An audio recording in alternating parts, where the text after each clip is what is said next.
আজকে তোমাদের সাথে শেয়ার করব এই easy to make healthy breakfast রেসিপিটা, চকলেট অ্যান্ড ব্লুবেরি প্যানকেক। যতটা সহজ বানানো তার থেকেও স্বাদের দিক থেকে বেশি মজাদার।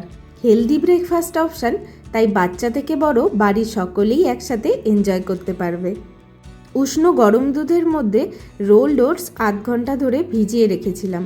তোমরা যদি ইনস্ট্যান্ট বানাতে চাও তাহলে গরম দুধের মধ্যে রোলড ওটস ফুটিয়েও নিতে পারো। পরের উপকরণ হলো একটা পাকা কলা। কলাটা একটু অতিরিক্ত পাকা হলেই ভালো হয়, কারণ এখানে আমরা কোনো চিনির ব্যবহার করব না। এর মধ্যেই একটা ডিম ফাটিয়ে দিয়ে দেব।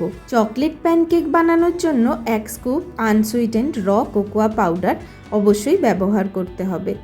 এরপর 4টে বীজ ছাড়ানো খেজুর এর মধ্যে অ্যাড করে দেব। পুরোটাকে মিক্সারে ব্লেন্ড করে নেব। যদি মনে করছো ব্যাটারটা খুব থিক হয়ে যাচ্ছে, তাহলে অল্প পরিমাণ দুধও এর মধ্যে ব্যবহার করতে পারো।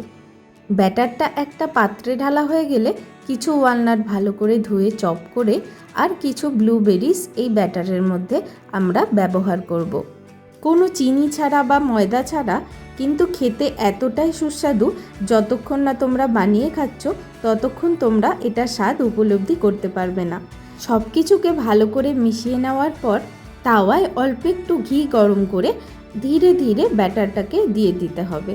এবার একটা চামচের সাহায্যে সমস্ত কিছুকে আস্তে আস্তে করে ছড়িয়ে নেব আর গোল প্যানকেকের শেপ দিয়ে দেব।